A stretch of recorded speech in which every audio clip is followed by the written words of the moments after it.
दोस्तों आज हम अतिथि कहानी को कंटिन्यू करेंगे। अगर आपने अतिथि का पहला पार्ट नहीं देखा तो उसका लिंक आपको डिस्क्रिप्शन बॉक्स में मिल जाएगा। ये सेकंड पार्ट है। तो अब तारा बड़ा इंग्लिश को सीखने लगा और बहुत ध्यान से बहुत मन लगाकर वो सीख रहा था। और दोस्तों ये जो एक्सपीरियंस हो रहा था उसे अंग्रेज़ी सीखने का, ये पहले कभी नहीं हुआ। पहली बार उसने इंग्लिश को जानने की कोशिश करी और वो इतना ध्यान से इतना मन लगाकर इंग्लिश को सीख रहा था कि वो दुनिया से अलग ही हो गया।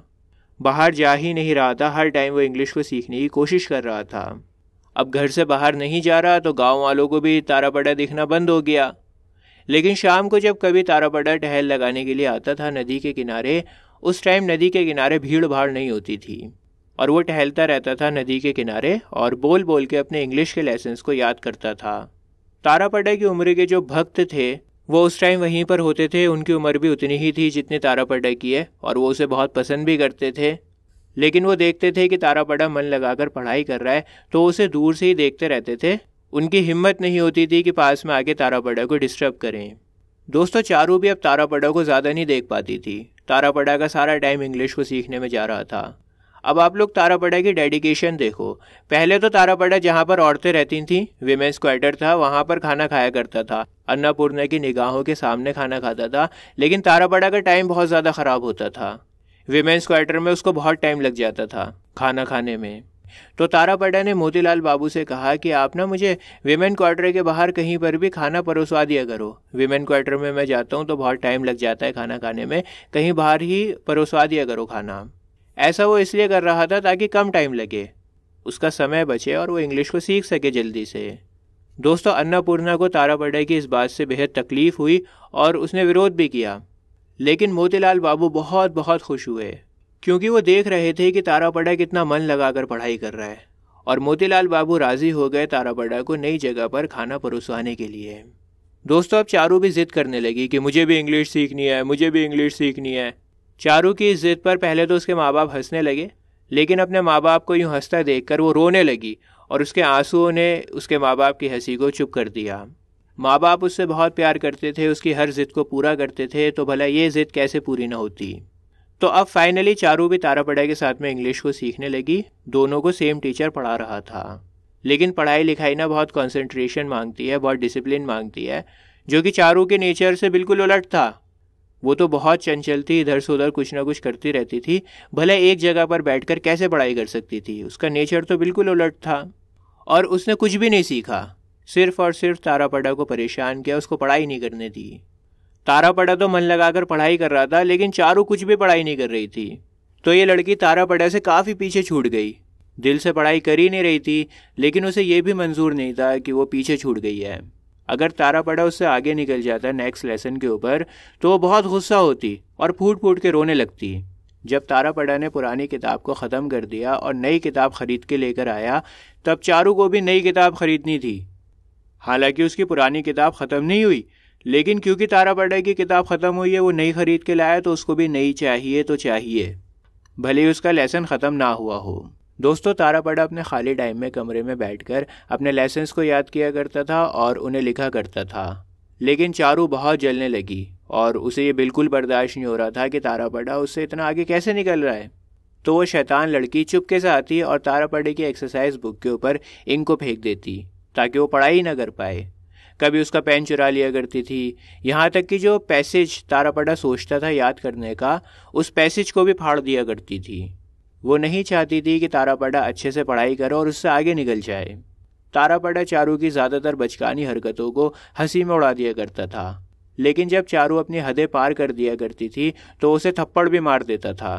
लेकिन किसी भी तरह वो चारू को कंट्रोल नहीं कर सकता था। एक दिन क्या होता है, चारू ने ना तारा पड़ा की बुक के ऊपर इंक फेंक दी और तारा पड़ा को बड़ा गुस्सा आया। आखिर इंसान ही है, कहाँ तक बर्दाश्त करेगा।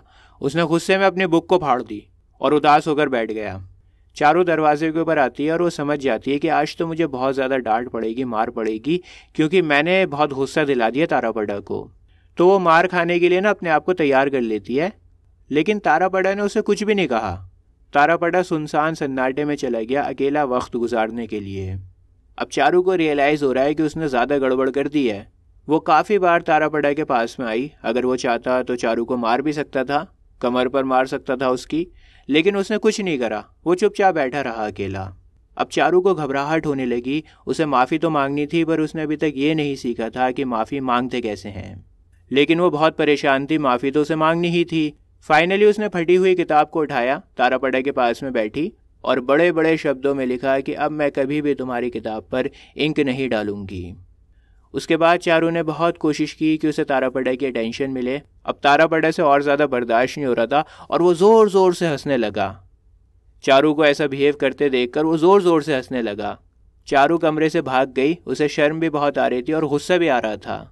वो चाह रही थी कि काश उसने जो माफ़ी मांगी है ना कागज़ पर लिखकर, उसे वो मिटा सके।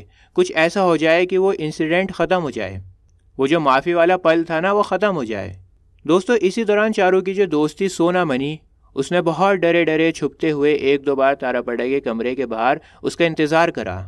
वो बहुत डरी हुई थी क्योंकि वो जानती थी अगर चारू को पता लग गया तो बहुत डांट पड़ेगी। जब चारू विमेन क्वार्टर में हुआ करती थी ना, तो सोना मनी डरी सहमी हुई तारापड़ा के दरवाजे पर खड़ी हो जाती थी।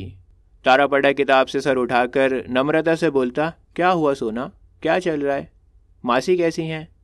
सोना मनी बोलती, आप बहुत टाइम से हमारे पास में नहीं आए हैं। मैं चाहती हूँ कि आप कभी आएँ थोड़ा टाइम निकाल कर हमारे पास। माँ की कमर में बहुत दर्द है और इसलिए वो आपके पास में नहीं आ सकती मिलने।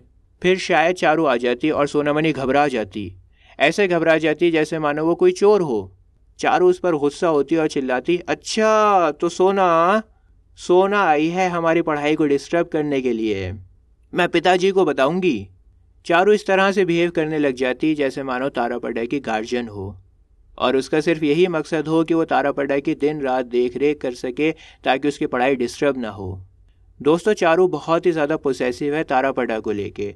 वो नहीं चाहती कि तारापड़ा से कोई और बात करे और उसके करीब आए। और ये बात गॉड भी जानते हैं और तारापड़ा भी जानता है कि चारू नहीं चाहती कि कोई और तारापड़ा से बातें करे।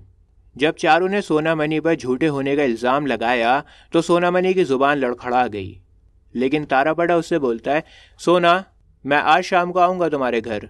चारू सांप की तरह करती है और बोलती है कि आप कैसे जा सकते हो, आपके लाइसेंस का क्या, मैं टीचर से शिकायत करूंगी। लेकिन दोस्तों, तारापड़ा को जो करना है वो करना है। चारू की छोटी मोटी धमकियों का उसके ऊपर कोई असर तो होने वाला नहीं था। तो तारापड़ा शाम को बमुन ठाकुरून के घर पर जाने लगा। लेकिन तीसरे दिन क्या होता है, चारू ने कोई भी वार्निंग नहीं दी तारापड़ा को। उसने चुपके से तारापड़ा के कमरे की कुंडी लगा दी, ताला लगा दिया लाके, और पूरी शाम उसने तारापड़ा को कमरे में बंद रखा ताकि वो कहीं और न जा सके। और जब रात में खाना खाने का समय हुआ तब दरवाज़ा खोला। तारापड़ा बहुत गुस्से में था लेकिन वो कुछ बोला ही नहीं और वो बिना कुछ खाना खाए जाने ही वाला था। लेकिन फिर दोबारा से चारू बहुत उदास परेशान होकर हाथ जोड़कर रोने लगी और बोलती है कि मैं वादा करती हूँ कि अब मैं दोबारा ऐसा कभी नहीं करूँगी, प्लीज़ प्लीज़ मैं गुजारिश कर रही हूँ आपसे, खाना खा लो फिर चले जाना बाहर जाने से पहले खाना खा लो। जब उसने देखा कि उसकी माफ़ी मांगने का, रोने धोने का कोई असर नहीं हो रहा तारापड़ा के ऊपर, वो मान ही नहीं रहा, तो वो ज़ोर ज़ोर से चिल्लाने लगी और आखिरकार तारापड़ा को लौट कर आना पड़ा और ज़बरदस्ती खाना खाना पड़ा। दोस्तों, बस थोड़ी सी कहानी और रहती है, मैं एक पार्ट और बनाऊंगा अतिथि का, उसमें ख़त्म कर दूंगा लास्ट पार्ट में। तो अभी आपकी स्क्रीन के ऊपर जो वीडियो आ रही है ना, ये अतिथि का लास्ट पार्ट है, 3rd पार्ट है। इसके ऊपर आप क्लिक करें, आपको पूरी कहानी मिल जाएगी बची हुई। मिलता हूँ आपसे किसी और वीडियो में। जय हिंद।